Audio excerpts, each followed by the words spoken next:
just want to invite our audience, you who is listening to the audio and you watching the video. Maybe you want to join Loch Kelly and myself in the silence before we open the space for words.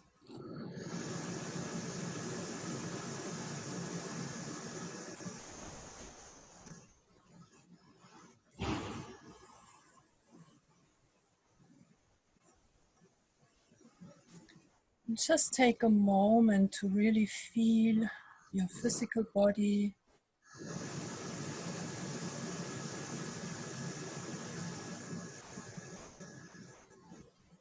To feel your breath coming and going.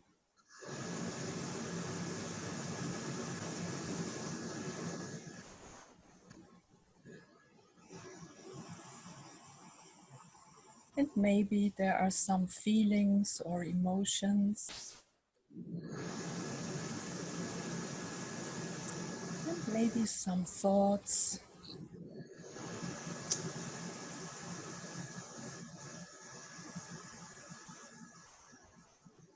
And just become present with your awareness here and now.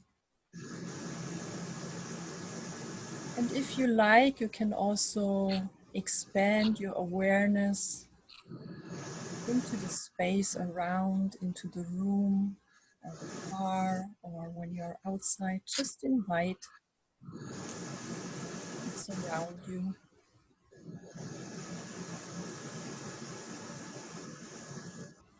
And feel yourself part in a huge field of consciousness. We are joining here together with our interest in awakening, in sustained awakening, in deepening understanding and getting really what we are in our multidimensional beingness. Just be aware that we are many of us joining this field, not just only in the summit. It's really part of what we are going through as a whole humanity.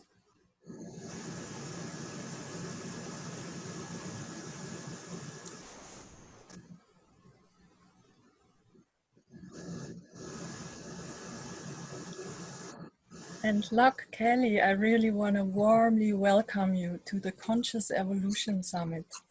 Thank you so much. So wonderful to be here with you and with everyone who's with all of us. Yeah. Where are you right now, Loch? Right now I'm in New York City. So right in the middle of the place where you have to learn how to meditate in the midst of motion and action and activity. Yeah, and we jump right into the topic. So tell us a bit, what is your experience? What kind of inner attitude or practice supports you in that? Yes, so the main practice that I do is what I call small glimpses many times during the day. So I often sit in the morning, although most of the time I actually begin the day with my alarm clock going off or waking up and then hit the snooze alarm, and instead of going back to sleep, I roll over on my back and I do a glimpse practice. So I'll explain a little bit more of what that is, but it's a type of direct meditation that isn't really a meditation state, but is a shift into a different operating system, an awake, awareness-based way of perceiving and an embodied, energetic field of interconnectedness So I'll roll over and do these series of short movements of unhooking my awareness, dropping, opening to space, allowing the energetic space to interconnect. So I've dropped from head to heart, heart mind, and then feel like that I'm interconnected with everything, and then just get up from bed in this transition to an awakened consciousness. So I start to move slowly and integrate a living from awakeness, and make that transition from deep sleep and dream state to awake consciousness. Whereas normally, I think, the mind starts going right away and recreates a pattern or a normal habit of identity and functioning with some worry or concerns or planning.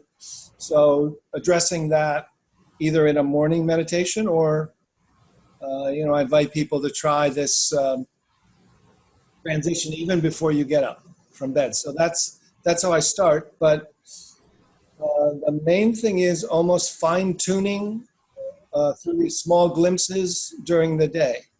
So starting to get a feeling of when I contract or am looking or feeling from a part of myself, which is worried or judging or anxious or feeling hurt, and feel that as a real new center of identity, and then acknowledge it and learn how to unhook or step back.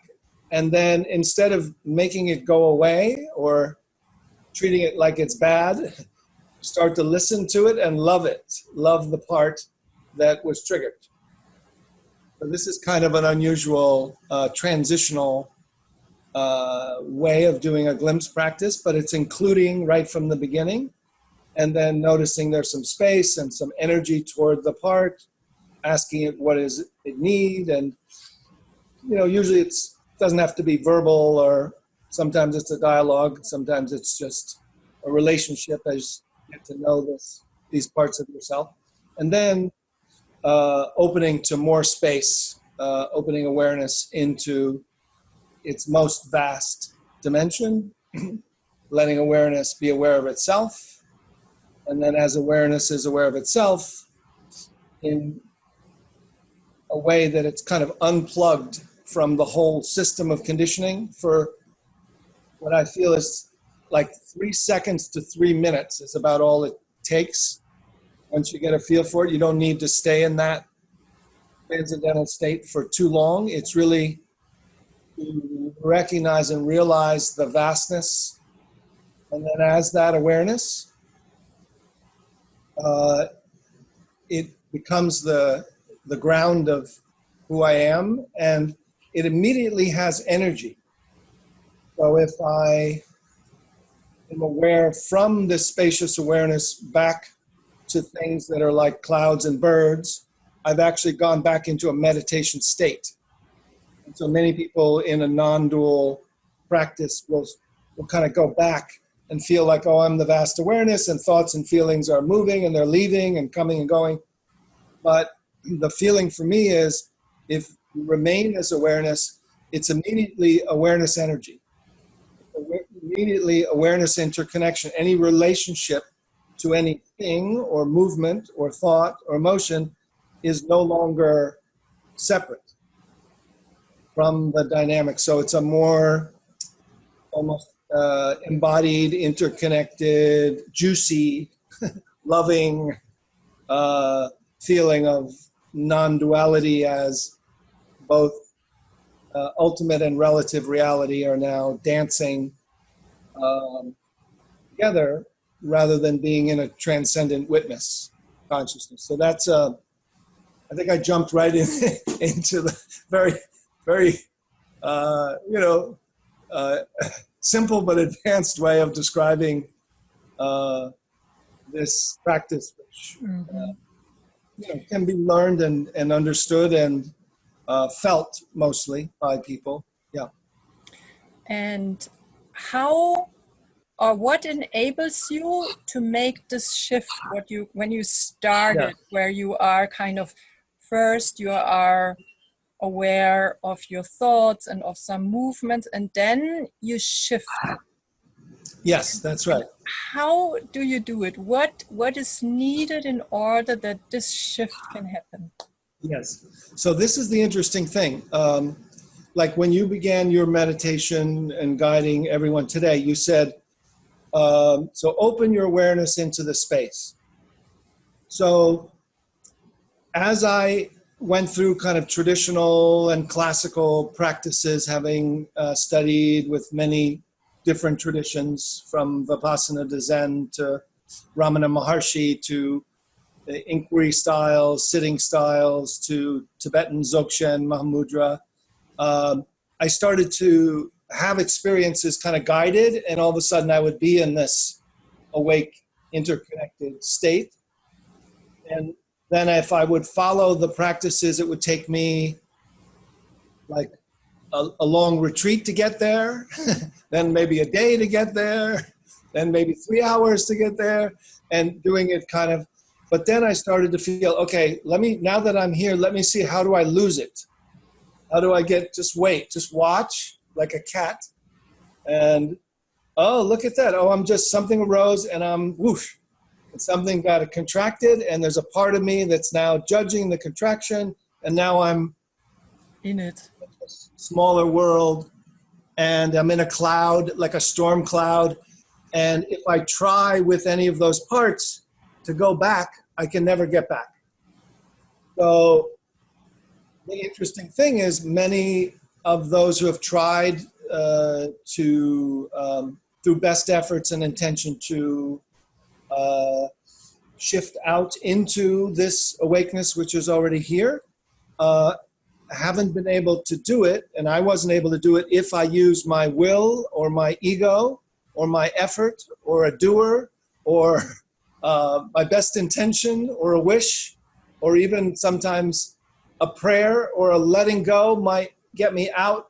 But then as soon as I constituted a meditator or the one who was aware of what I let go into, I would come back. So in a way, sorry to interrupt Yeah. you, but for my understanding, in a way, is it that, let's say, all the forms or instruments you apply that bring you there, you can't use them to get out of it. You need to go to another level in a way. That's right. So this is the kind of funny, radical thing. When I realized, oh, if awakeness, as the sages, the wise women and men of all ages have said, the awakeness that you seek is already here. So I started to say, okay, well, let me really believe that. Let me really take that as a hypothesis. If that's true, then I don't have to get anywhere, or no part has to. So then I have to find that which is within the contracted part of me, and let that find the more spacious dimension. So so I kind of reverse engineered a lot of the classical practices to feel, not to intellectually understand, but to kind of like, I kept going, whoop, whoop, whoop, whoop, whoop, whoop, whoop, whoop, whoop, trying to drop, open, play with, what's this, what's that, how's that work, and play with the kind of the almost like the way there's an anatomy of your body, there's kind of an anatomy of consciousness or an anatomy of awareness. So how does that work? Yeah, and I mean, when we go there, we really need to be clear. We are absolutely in the invisible.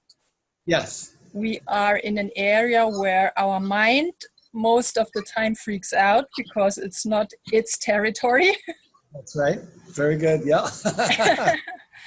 And what I would also say in my case, what supports me is as deep as possible relaxing into whatever is there. Yeah. And that maybe is similar to what you described, then kind of you love just everything what is there. You bring your compassion and your love to it.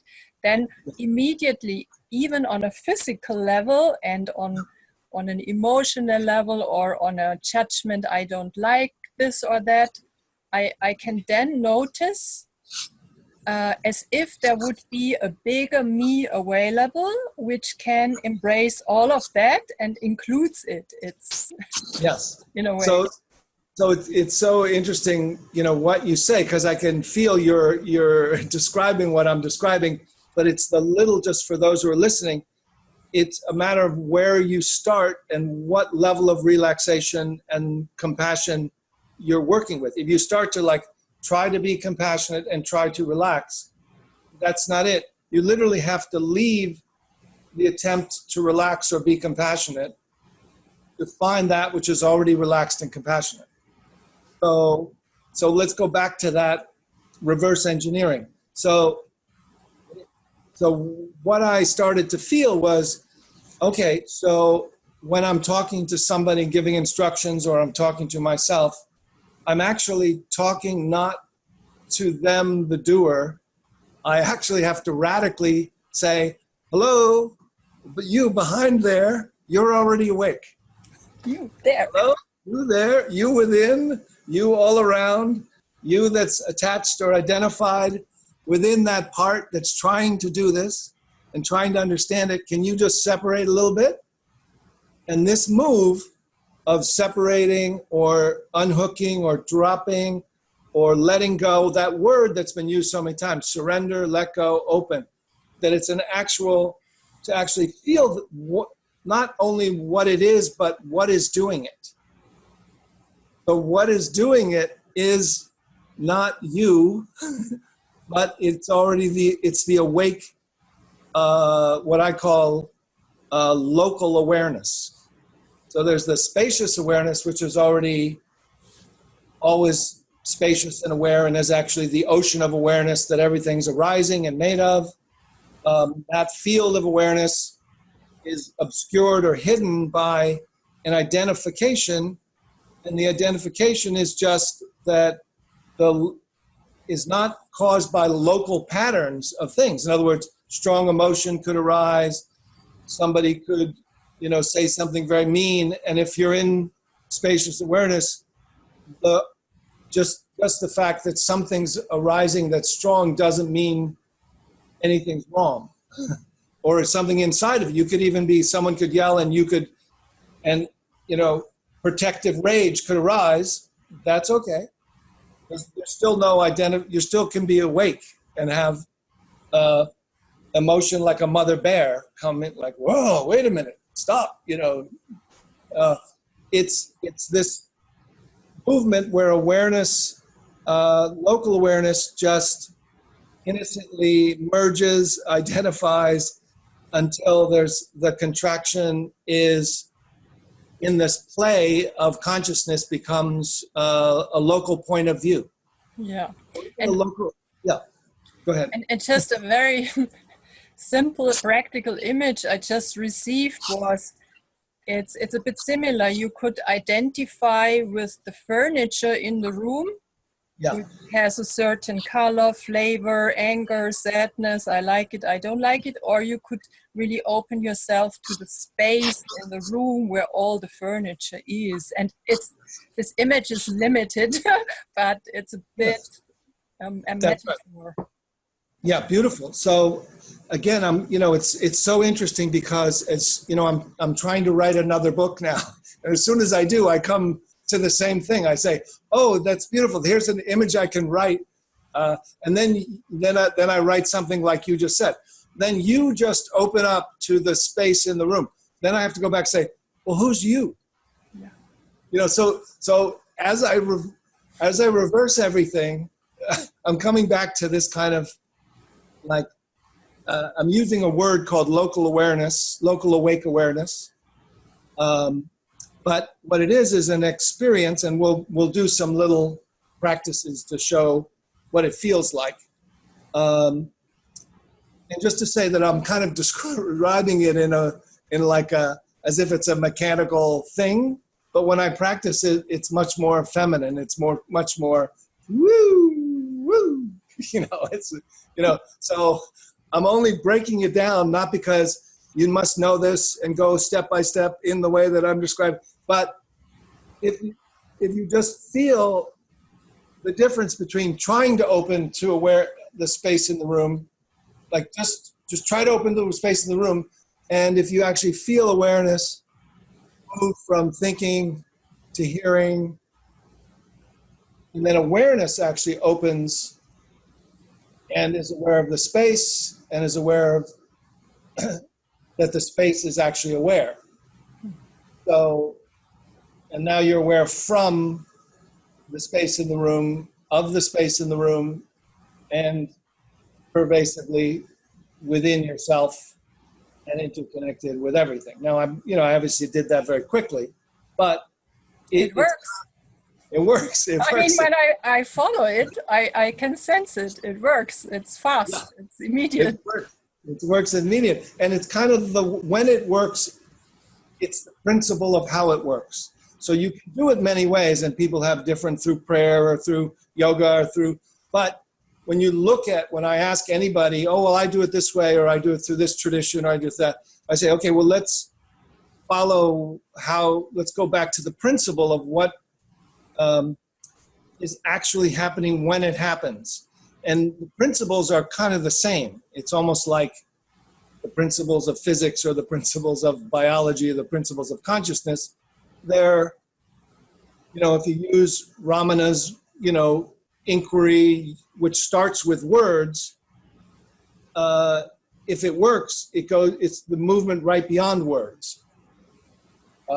So, no matter which way you go. So it's this feeling of somehow the awareness that you are already the awakeness that you seek. You are the awake awareness, the true nature, whatever language, spirit, open-hearted awareness, loving presence. What other words do you have? Any other? So whatever that is, whatever one word you like, that's good. That works for me. You're already that, and that is obscured or hidden, and that can move, that awareness can move and do without a doer. So the usual, the two main direct path methods, and then we'll do some practices, but I'll just say this, are I'm excited. I'm just very excited to talk about this. Yeah, great. So the two main direct paths are most people do the resting method. Yeah, resting method means shikantaza and Zen, just sitting, don't do anything, let go. The metaphor in Zen is muddy water, let stand, becomes clear. Yeah. So you just sit. You join a monastery. You go to a cave. You're going a long retreat, and you do nothing. You just be. You don't think. You don't engage in, like any of the major activities of media and relationship and, work. And, you may do a little, chopping wood or carrying water, but you're basically not engaged. You take away the major life activities, and then you let your mind settle in order to reveal the awareness. The second method, which is more of my interest, can be done in the middle of the day, which is a kind of inquiry method. So Ramana Maharshi did an inquiry method. I call it the looking method. And it can be done with thought. Like Ramana, the thorn removes the thorn. The koan method in Zen is asking a question. What is the sound of one hand clapping that makes you try to figure it out until your mind gives up? And this particular method is actually talking or communicating true nature, awareness through language to your language system, back to your awareness, and asking your awareness, would you please unhook that awareness from identification with thinking and have it know your body directly from within, know space from within, know the awareness itself, until the awareness knows itself by itself as itself. Hmm. And as soon as that is called realization, then that awareness knows itself as not only emptiness, but form, meaning energy, dynamic, and it knows itself as being interconnected with everything. It's not, but it's now the mover and the knower, rather than many people get caught in a trap of passivity. As if you just recognize awareness, now just be, and now see if you can be as long as you can. Now, as soon as you go do something, you lost it, so go back on another retreat. You know? Yeah, and the danger with that is that you think you need certain circumstances in order that it can happen, and that's already, I mean, and what I got when I was listening to you, Locke, was like you have different frequencies in a radio, and Yes. let's say in our most ordinary state, the volume is quite loud, there is a loud music and you hear everything, and there you kind of need to shift to a frequency which is, it's not as loud as the thinking and as the activity, but it's always there. It's always like a yeah, some background sound, or when you have an orchestra, yeah, Yes. maybe there is one instrument, it's just always there, and you kind of identify or sense it more, and you really attune to that, or when the other instruments get turn the volume down. So yeah, just this popped up. Beautiful. Yeah. So yeah, just to take that metaphor, so it's almost like the silent music channel, or the space between each note, the rest, and the tuner is local awareness.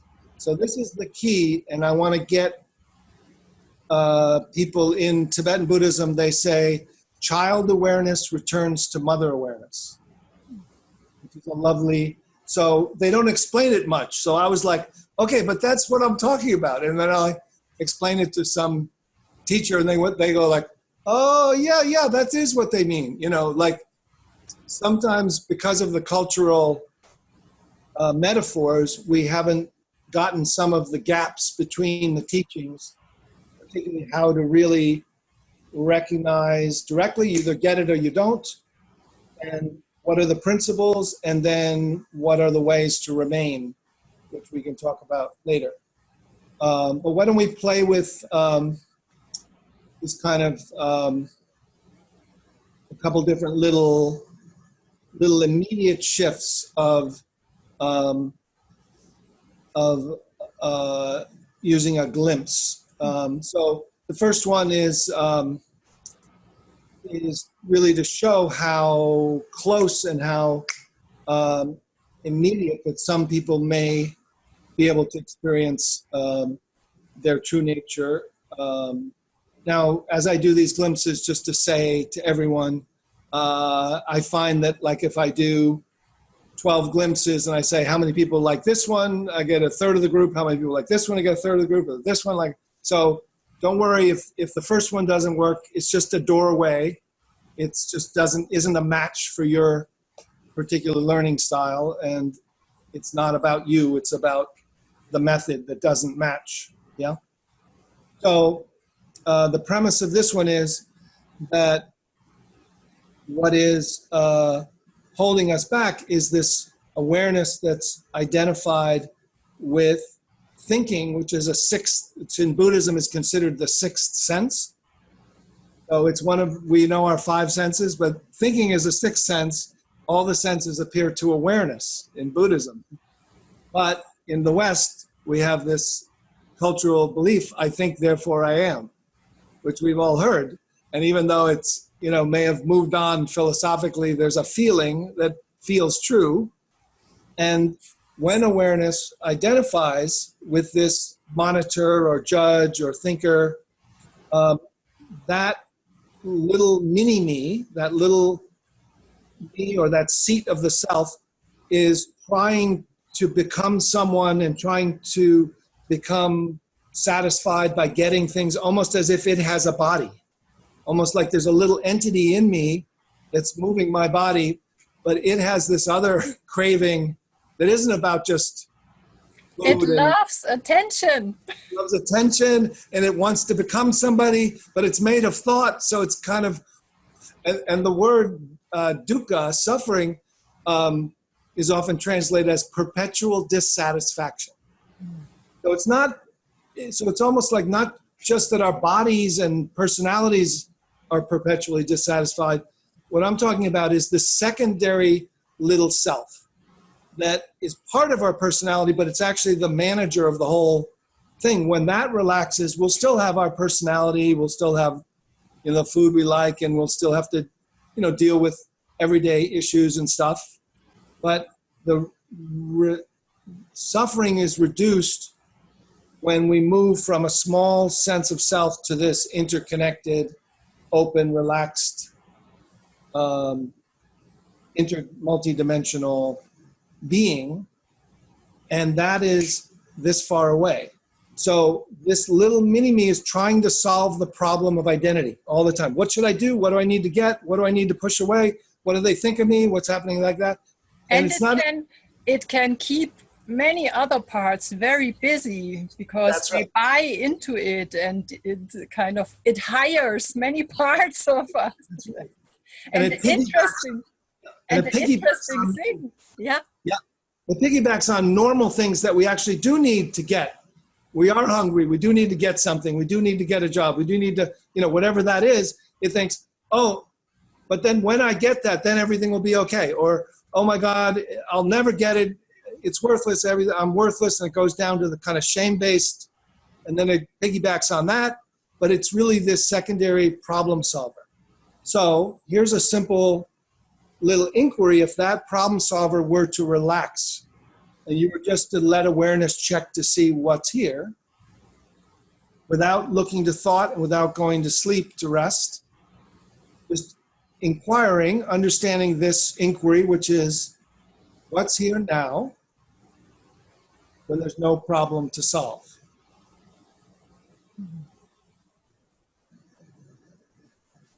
So just let the understanding, and then feel just now. What's here? What's this? Who's aware? What's aware? And there's no problem to solve.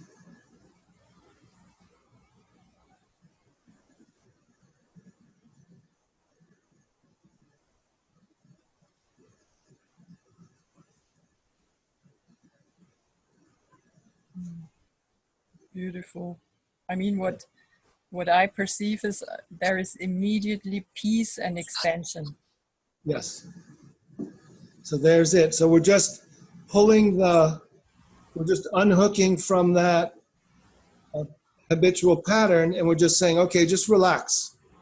As soon as that relaxes, that's the amazing thing. I think this little short inquiry reveals, oh, the expansion and the peace, I didn't create that. I didn't try to create that.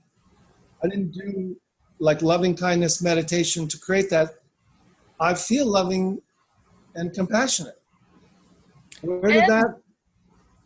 And I can also feel a relaxation in a part of my brain. Yes, that's right. You feel the relaxation, the relief. Other people feel kind of a tenderness or a open-heartedness or a sense of peace of mind or embodiment. Yeah. So this, and that little inquiry is like I did like 12 different versions of that to get the right question, to try to understand what is it that's holding it all together, to show people that if that habit now, and you can notice from that you can remain and talk without reforming the problem solver. So I can shift as if the center of awareness shifts more downwards. It's not up here, it's more in the heart or even deeper. So the whole where I'm coming from and where I'm moving from is deeper than here. Yes. Yeah. So this one is the most immediate, and in some ways, the other ones, I'm literally having people drop down, open up, and go back in order to kind of untie the knots of the contracted up, the head-centered little mini-me that's feels like it's looking out of our eyes. And when it relaxes, as you said, you kind of naturally drop and open and include. So if that works, that can be the simplest form. And then once you're here, if that one worked, you start to familiarize yourself with, okay, so stay here and just start to welcome any parts that start to scare you back to the mind. So one will say, yeah, but what about, later on today when I have to go and do this? It'll just say that. And you just stay home and say, oh, sweetheart, you're concerned about that. Okay, I can hear you. You just, because the feeling is that part will come up. Oh, I feel so good now. I'm feeling open and dropped and peaceful and relieved. And then one little part comes up through the back and says, yeah, but later on, you're going to have to talk to this person. You have to deal with this situation that's been real.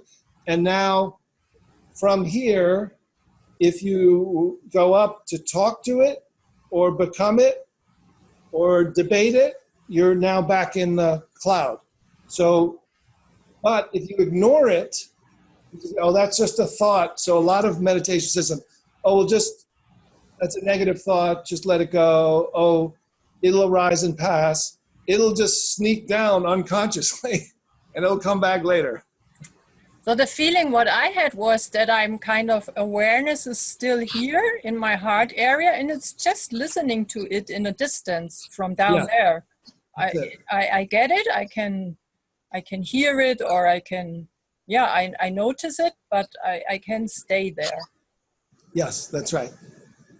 Yeah, so that's the thing. It's almost like, so one of the meditative things that keeps people from stabilizing is you like the peace and the heart so much that you think, oh, those things, they'll just go away. I'm beyond them, or I can ignore them, or they're not real, or something like that. But it literally is if they start to get stronger or emotion kind of grips your body, you get triggered, you still can open and embrace. So it's really more of a embracing, heart welcoming practice that from the natural compassion, rather than trying to be compassionate at first. When you're here, now you just don't ignore if they're just like, well, what about this? That's fine. But if they're like, oh my God, what time is it? I better get going. It's like, okay, you just grip me, but I'm with you. And you just kind of let that part that's now like fully through your body. It's not just up here. It's like, you just embrace, there's this feeling of embracing and loving, almost inhabiting, relaxing, and being with, kind of being with yourself or with your parts of yourself, your body, in a way that you're not fighting or you're not forming a manager. Oh, you shouldn't, you were just calm, your spiritual ego or something, what happened? You were just calm. Go back to where you were, you shouldn't be, upset about this. This is, like. Yeah, so you become hard again and then it doesn't work. So you're just then hard from another level. That's right. All right. So it's learning. Yeah. And you said you have some different glimpses. Maybe if you are open to that, we could try. Yes, sure. Let's try another. Let's try a little one just to show, to get a feel for this local awareness. We'll do one afterwards where we open up into the spaciousness, but this one we're going to actually feel that awareness can drop, that you're not knowing from your head or from attention or from, but the field knows itself. So we're going to have local awareness, know your jaw from within, know your throat from within. So you're literally, the known and the knowing are happening from the same place. You're not knowing like you would watch your breath. You like, normally in the first part of meditation, you bring your attention to your breath at your belly. So you establish a focuser and a focused, and you just keep doing this. So what we're going to do here is we're going to say, okay, well, let's feel your jaw directly. Let's feel your breath, from your open-heartedness, from your, just to show you that your awareness can move. It's what's moving. You've moved out of thought and you've moved out of a doer, and yet there's moving and doing and knowing that's happening, that's physical, but it's awareness-based. That's the theory, and now the practice. So the practice is, again, just, no need to think about how you're going to do it because you don't know how to do it, and the one who thinks they know how to do it can't do it. So just play with it and see if it works this time. It's great, and otherwise you can try it again. They're in my book and in my audios. Some are on YouTube. So just feel the normal sense of the way you create a sense of self, or a focuser that would want to focus on your breath at your belly. You almost start with that kind of traditional feeling of doing a meditation, one-pointed focus on your breath. But we're not as interested in the breath. We're interested in the feeling of where are you focusing from. And then just see whether awareness, which is identified or attached, can simply step back and notice that there's some space that's aware of the focuser. Just feel as if like a bubble of awareness has stepped back, and then feel as if that knowing awareness, like invisible awareness, can drop down, noticing your smile, and then be aware of your jaw directly from your jaw. We're just feeling the aliveness, sensation, space, and awareness happening in the same place. And then feel as if that awareness is intentionally moving itself down to be aware of your throat from within your throat.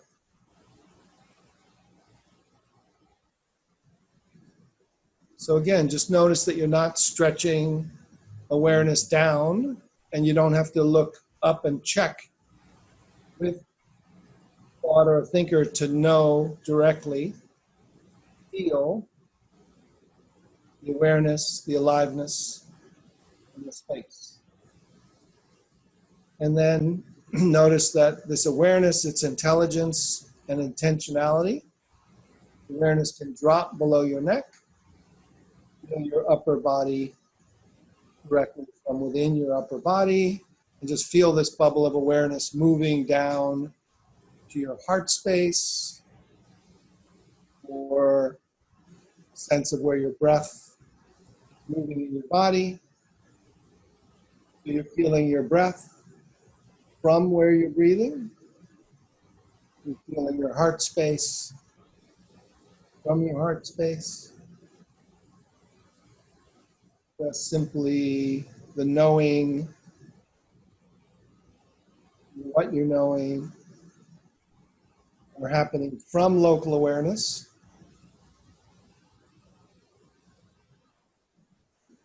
and just notice what non-conceptual awareness that's embodied is like. Like to know your body from within and not orient to thought to feel and know. So it's a non-conceptual knowing, it's an awareness-based knowing, the local focus. You might notice that the awareness is also spacious as well as local. So you can also open to the field of awareness that's above you and below you, all around you. So it's almost as if the field of awareness, knowing and feeling non-locally, while it's also focused in one area. And just notice the effect of not orienting by thought and yet not being spaced out, not being lost in here, now, alive. Feel the openness, spaciousness, and maybe some will feel the interconnectedness with everything from here while feeling the local contact and interconnected, spacious, pervasive feeling.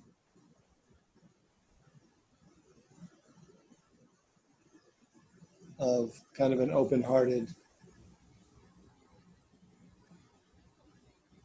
And notice how it's self-maintaining, or it's kind of, once you're kind of dropped in, it's doing it by itself. You don't have to try to be the ocean of awareness. It's arising as a wave, but is also deeply connected to everything.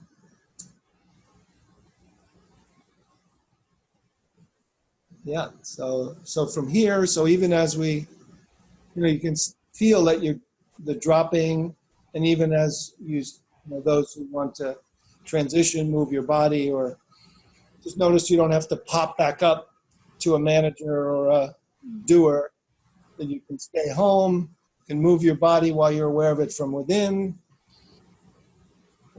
and just familiarize yourself with this new kind of multidimensional heart. Lovely. So in my system, it registers right now as a sensation of fullness. Yes. Fullness, juicy, alive, and there was also then joy with it. Just Yes, joy. that's right. Yeah. So that kind of naturally, it's almost like I kind of only, especially in the beginning, only point to the specifics and don't try to lead people into that naturally, like as if it's like, don't want to lead the witness, into something, or as if it's a guided visualization. But just do these, just let awareness return home, and then see what's here, and then naturally the qualities of open-heartedness will show up. Maybe for some people not right away. Sometimes it's just the freedom or the relief part of it. The first stages are often the absence of stress, the absence of worry, feeling of just being in your body, relief, release. But then the joy, the juiciness, the aliveness, the interconnectedness, joy, the love, just spontaneously are revealed to be, in Tibetan Buddhism, there's a word called kunta zangpo, which means the natural condition is joyful qualities. It's not just the neutrality, like awakening is not just waking up from suffering to become non-emotional, neutral, like I am now awake, I have no problems. Would you like some tea? All tea is the same. There's no, so you don't become a robot. You actually literally become fully human. juicy, like, whoa, like the Dalai Lama's like, hey, laughing, joking, very joyful, um, free of the struggle and the constriction and the acting out and the acting in. You know, those impulses are kind of given to this more uh, interconnected, seeing other people as yourself. So there's a natural compassion and ethics that evolve. That's really important. And then in a way, what just pops up for me is the more I shift my awareness to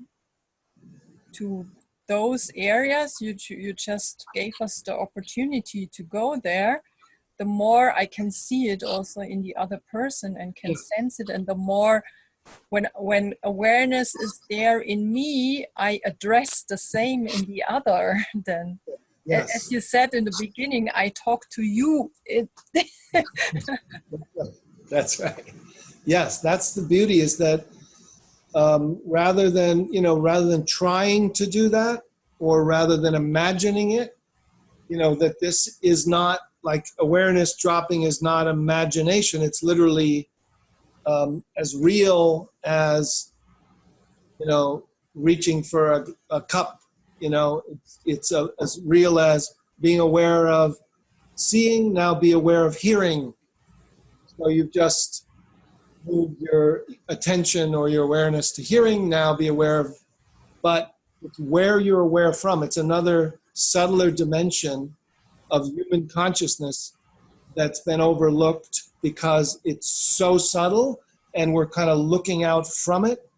And then the stronger patterns of thought and feeling and emotion and culturally defined identity, and also just kind of initial needing of a human being to develop individuation and survival makes a lot of the other physical, mental projects stronger initially, but even within, cultures of strong survival, there's often, poetry and art that has been revealed to be showing this has been here all along. And so in this time of, there's so much development and intelligence and technological and research, medical, and why not spend the same amount of time and approach with ancient wisdom, modern science, and education to look at the same, like, well, how can we develop this compassionate consciousness? Can we do it? And so I'm very much about getting colleagues together. That's much of the reason to come on your this gathering of teachers, to say, let's all work on this together. Let's all find a way to share it and find out what's real and what's true and what works. Mm-hmm. And as we kind of could really experience, it doesn't take a lot, and it doesn't take a lot of time as well. That's right. Immediate. It's fast. It's immediate. It's simple. Children could do that. It's yeah. I mean, this is the other thing, is there's a kind of there's a direct, so this kind of method is like a direct path, but it's direct realization, gradual unfolding. So rather than gradual awakening, which spends a lot of time with preliminary practices, this tradition, which a number of us contemporary people, and there are ancient traditions of direct realization, but many of them get held tightly by religious traditions in you have to do all the preliminary practices, but there's some who have given it out, and it seems like it's it's for our contemporary times, it matches the style of living in the world. And As you you just said, in the midst of New York City. so I'm doing these glimpse practices on the subway.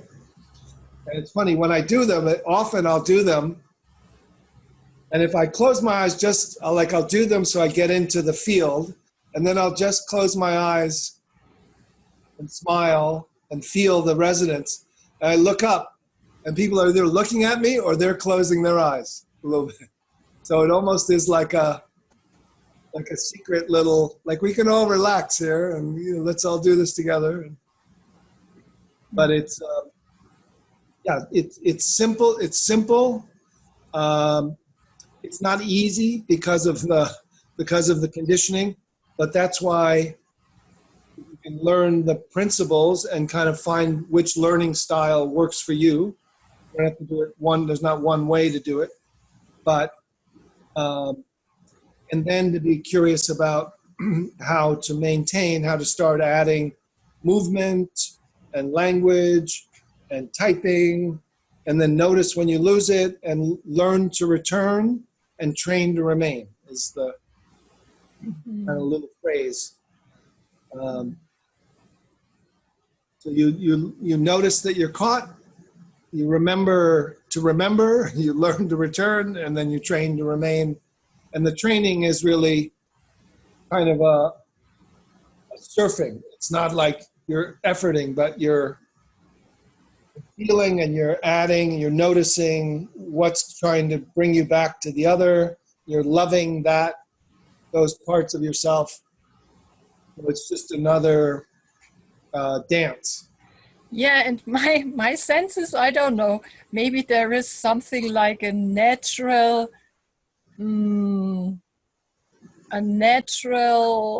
field which is there to build up the capacities. So when I'm able to sustain it in a certain situations, life brings me challenges in order to develop a bigger capacity. So it's just I noticed that in my life, that then knock knock knock, let's see, we bring a bit wind, and then a bit storm, and then thunderstorm, and let's see.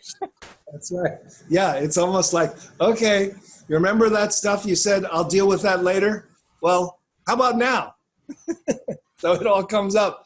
But then you have greater capacity, and you start to realize, I mean, again, it's the feeling from this open-hearted awareness. There's really no problem. Like all this stuff, you're not taking your spiritual temperature by like, oh, all this pain is arising, all this, fear. It's like, okay, I'm not doing that. That's just arising. That's the human animal. It's stored in your storehouse. It's coming up. Okay, welcome. Let's see how, and then it becomes very juicy. Everything's just like, whoa, like a roller coaster. And when you then add curiosity and playfulness, it can be really, it's fun also. And also this, when kind of, am I in the wave circling totally? Then I come back, what was that? That's right. Yeah. So it's really that.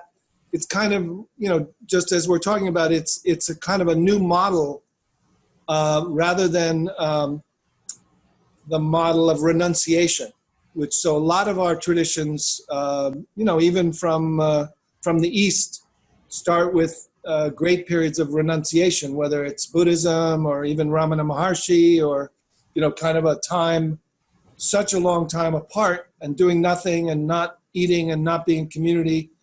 And for some that's a way, but, even Ramana came back from being in the bottom of the temple and with the rats chewing his feet to going up to him by himself in a cave, to being with his mother and others in a little tiny place, to coming down the hill, to being with a big community, to being with animals, to help cooking. By the end, he was cooking and helping with everything. So there's a sense that we can do this in the midst of our daily life, and that's kind of the culmination of it. Yeah, and then in my experiences also, because I had also periods in my life where I was more isolated, and then I was full in life again, and it had a rhythm, and I didn't control it, or I didn't, it was almost, it happens. And when there was this retreat time there, I could do everything, try to not be in the retreat, it wouldn't work. So and then when this time was over, it was the opposite. So I guess we don't know when something is happening. Yeah. Yeah, but I guess it's the it's that the what awakening looks like is more being fully human, I guess, is rather than being detached.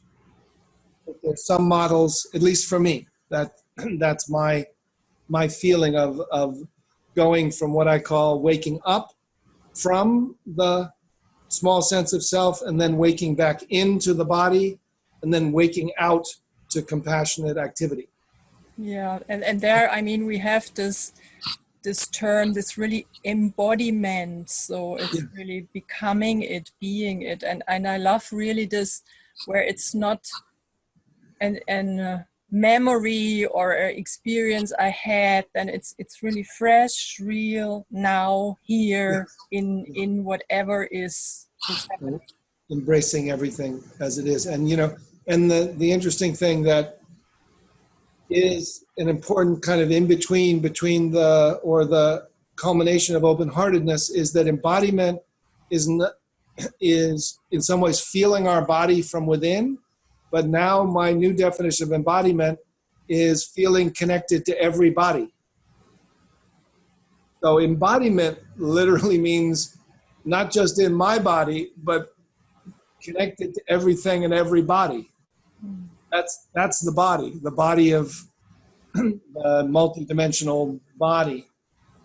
And then you feel you can be the ocean, so you're embodied as the ocean, which is connected to everything, and you're embodied as the particular wave of the ocean that you are.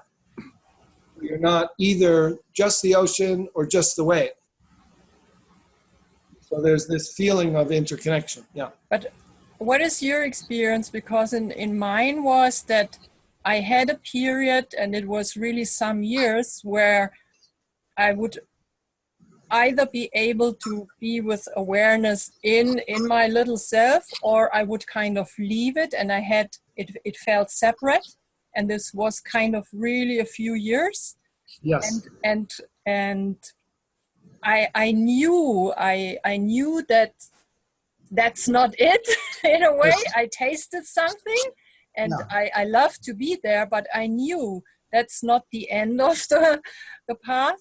And but it took me really some years to kind of really be able, that awareness is expanding in the ocean and into the wave, into the experience of the mind, of the feelings, of the stories from the ground. It just, I don't know, I guess it's not just me that it took some while. Yes, yeah, and there's a everyone's got their own journey. For me also, there was a time of discovering that first kind of awakening, waking up from, and then awakening to the awareness that's pure awareness. And then the period of getting it and losing it, coming back, going forward, being in or out, or pure awareness, or back to the small self. And then, so the key for me, the mixing, is this movement I spoke of a little in the beginning, and we can even do a little playing with it here, is that from the relationship between the pure awareness and the human consciousness is this awareness energy, or this dynamic field of, it's not just pure awareness everywhere, it's the quantum field arising as particles and waves, which are made of the awareness. So all of a sudden, the unity consciousness, or the interconnected field, doesn't feel like pure awareness.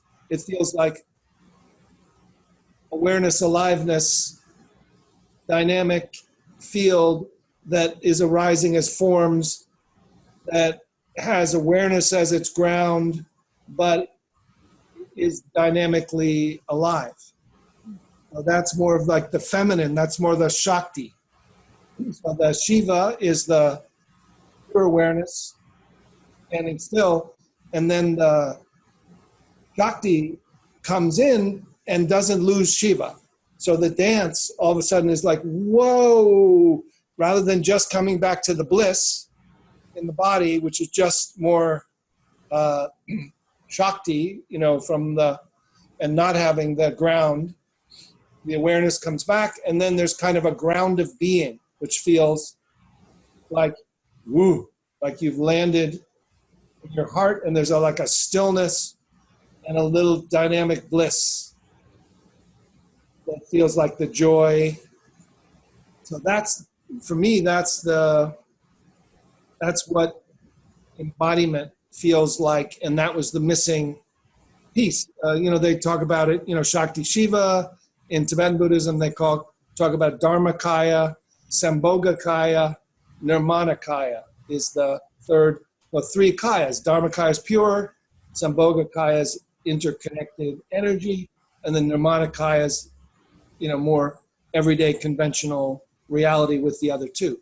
So there's these maps, and some of us, I think, got into this either human doer or no doer. It's kind of a non-dual myth or mistake, maybe, that becomes like there's nobody here. I mean, I have a lot of people, because I do individual sessions with some people, who would come, like, 100 people or so have come and said, I realize I'm nobody. There's nobody here named John. There's never been anyone named John. Things are just happening. I go to the grocery store and things appear in my cart, and I'm like, but my partner is really upset because she says I'm gone. And I'm saying, your partner's right. You're gone. Come back. And they come back. They realize they get caught in one of the traps, which is like halfway up the mountain, or not returning to the ground, going up to heaven and not having a heaven and earth. Yeah, so that's one of as you shared, people, the surrounding gives you feedback. Yes. And that's maybe the advantage from being in life, being surrounded by people. So they will tell you, and they're helping. They're community. That's what community is for, right? All right. Wow. Yeah. Lovely. Yeah, so shall we do one more? Yeah. I'm trying to think which one we should do.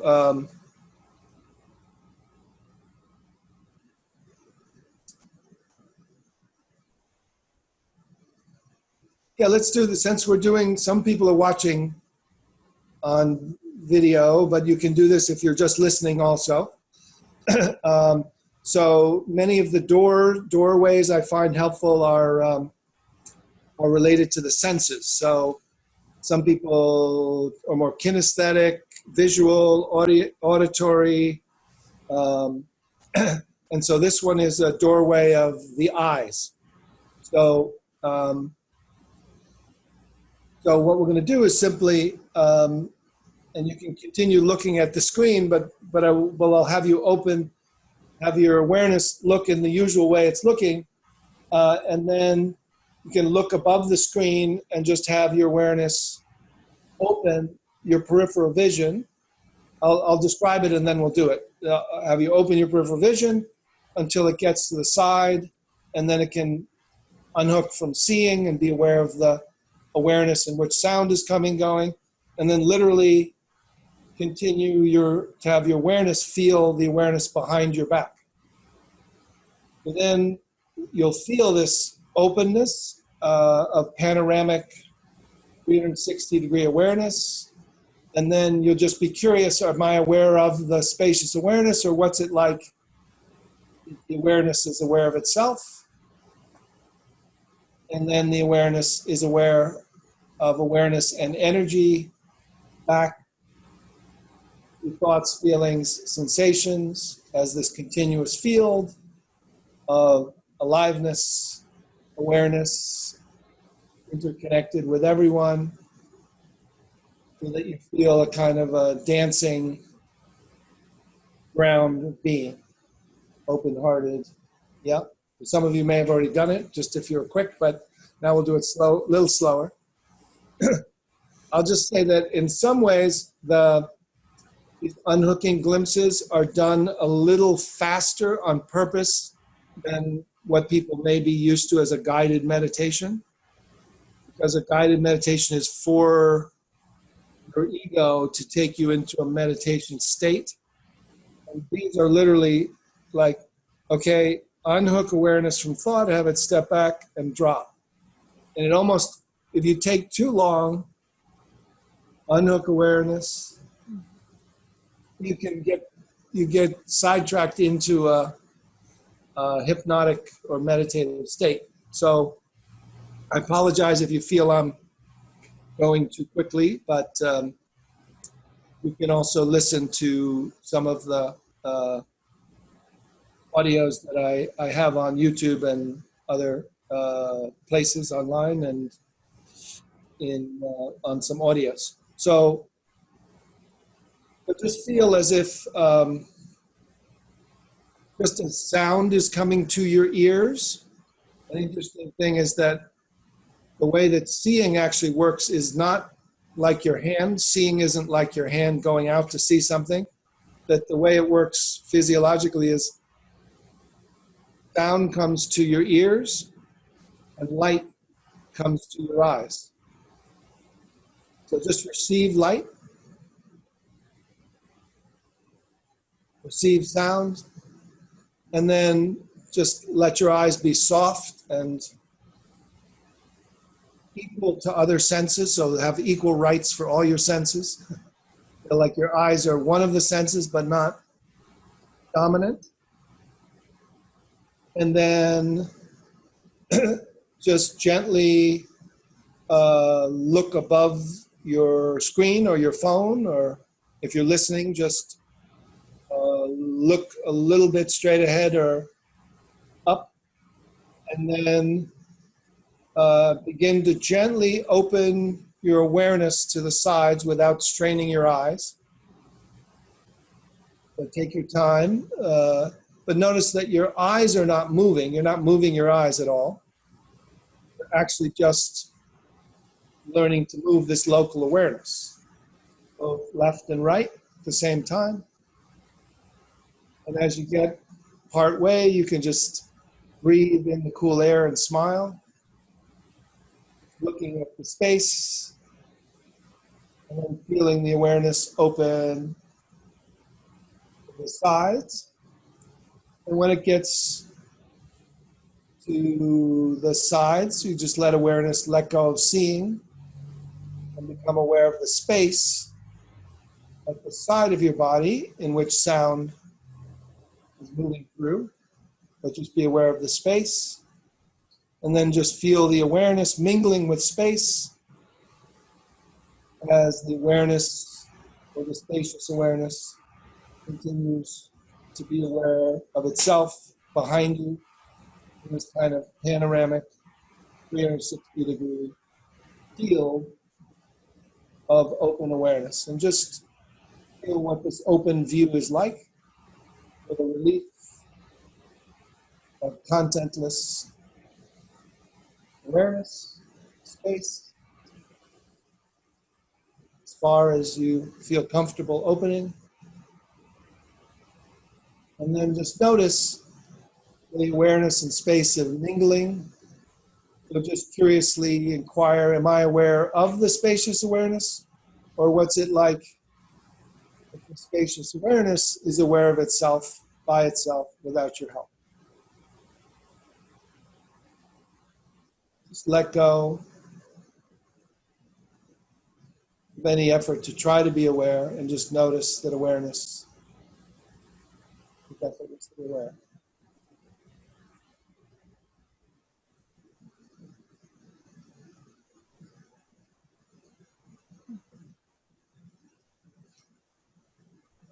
And then as this awareness is aware by itself, it's also curiously the ground of who you are.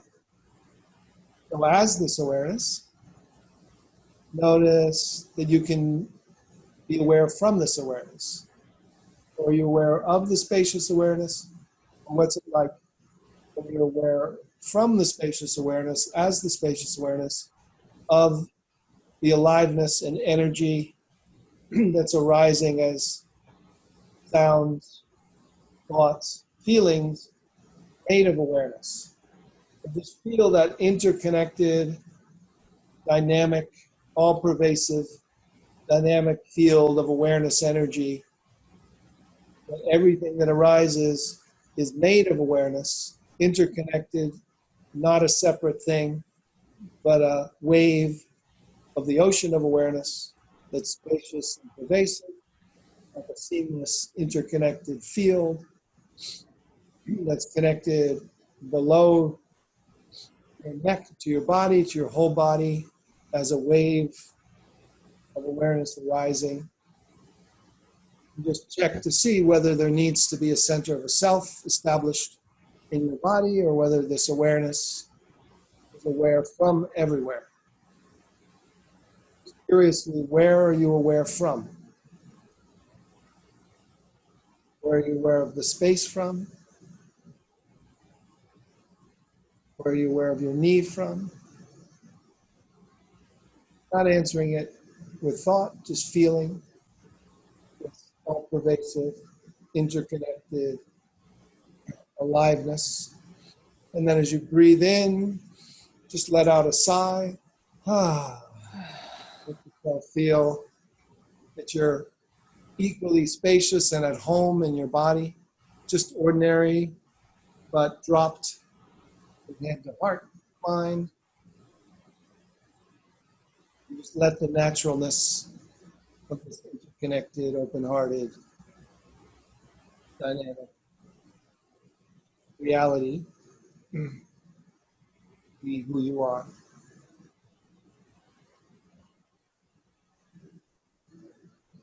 And just notice that you can hear from here, that you're equally, that awareness, just feel that awareness is equally aware inside and outside.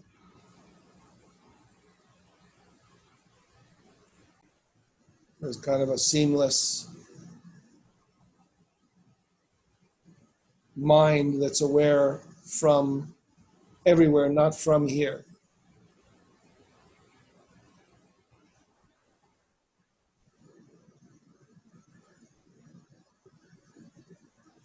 Yeah, and just stay home. And now welcome any parts, thoughts, and just notice that when they arise, they're made of awareness. The relationship of kind of self-energy toward any parts.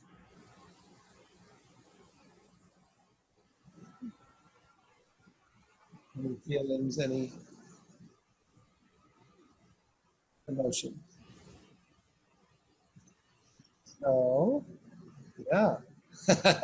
So that's a little glimpse that kind of basically takes you through all the dimensions of awakened consciousness in a glimpse. So it doesn't mean that everyone will be able to stay there. But it's kind of fine-tuning or returning you home by untying these knots and allowing the natural awakeness to be revealed. And then you're just learning to move and speak without creating a doer, and embrace the triggers and emotional parts that come up as part of being a full human being.